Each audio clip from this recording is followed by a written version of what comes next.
अरे सर, ये बताएं कि आज एक मतलब फिर आप आ गए हैं कि हमारे इस्तीफे मंजूर किए जाएं, तो अचानक क्या हुआ? तो पहले वो कहते हैं मंजूर नहीं करेंगे, अब वो उन्होंने मंजूर कर लिए, और क्या हुआ क्या है? अब ऐसा क्या मामला आ गया कि वो पीछे चले गए?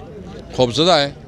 उन्होंने उसको समझे कि उसकी मौत आई है, सियासी मौत उसकी आई है और अभी उनकी रास्ता नहीं है। और जो हमारा मुतालिबा है, तो हम तो देख रहे हैं कि जो हमारा मुतालिबा था कि जल्दी इलेक्शन, वो इलेक्शन का माहौल बन रहा है। आपको लगता है कि इलेक्शन हो जाएंगे? इंशाल्लाह। अभी जो कर रहे हैं ना, इन्होंने जो अपनी बेवकूफ़ी कर रहे हैं, जो चाल हमारे खिलाफ चल रहे हैं ना, ये चाल उनके खिलाफ खुद पड़ रहे हैं। ये हमारे खिलाफ चाल जो है ना, वो इनके गले पड़ रहे हैं।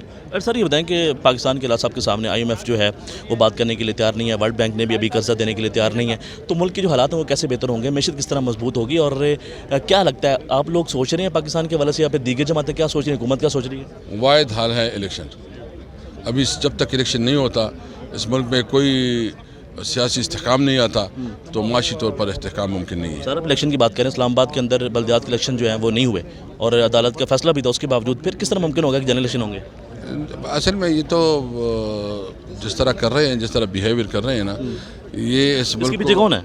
इसके पीछे ये सारे जो PDM लीडरशिप है, इनको हर सूरत में इक़्तिदार चाहिए। ये बेसिकली चाह रहे हैं कि ये कानून जो है ना, ये कानून को चेंज करना चाहते हैं। इसने नेब लॉज को चेंज किए, उसने अपनी केसेस ख़त्म किए, उसने अपने फ़ायदे ले लिए, बस उसको फ़ायदे मिले हैं। आवाम बाढ़ में जाए, उसको 2 वक्त की रोटी नहीं मिले, कोई मसला नहीं। बिजली महंगी हो, कोई मसला नहीं। गैस जो है ना महंगा हो और गैस ना मिले, कोई मसला नहीं। उसको जो है ना मज़े मिले उनको। अगर आप वापस आते हैं तो आपको लगता है कि मुल्क के हालात बेहतर हो पाएंगे?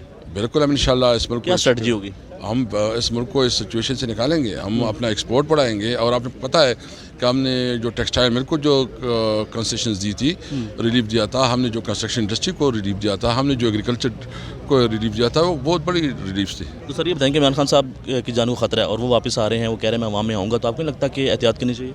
एहतियात तो करेंगे, लेकिन अवाम के बगैर तो नहीं हो सकता। अवाम में ज़रूर आएंगे। Thank you so much. 2022 बहुत सारे तोहफे भी देखे गया पाकिस्तान की आवाम को। पाकिस्तान की आवाम को एक तोहफा ये दिया कि आवाम को पता चल गया कि पाकिस्तान का मीडिया क्या है। साल 2022 में सबसे ज्यादा देखे जाने वाला चैनल बोल न्यूज रहा नंबर 1। हमने बहुत सारे शोज और ट्रांसमिशंस की, पूरा साल मुसलसल जदोजहद में निकल गया कि ये वोट ऑफ कॉन्फिडेंस के पीछे कौन लोग थे। तोड़े रेटिंग के सभी रिकॉर्ड। सोशल मीडिया पर भी सबसे ज्यादा तेजी से 2.4 बिलियन व्यूज का संगे मील अबूर किया। एंकर्स को भी आवाम में सबसे ज्यादा मकबूलियत मिली और सोशल मीडिया पर भी बोल रहा सब पर सब्सक्राइब करें और बेल दबाएं ताकि कोई खबर रह न जाए।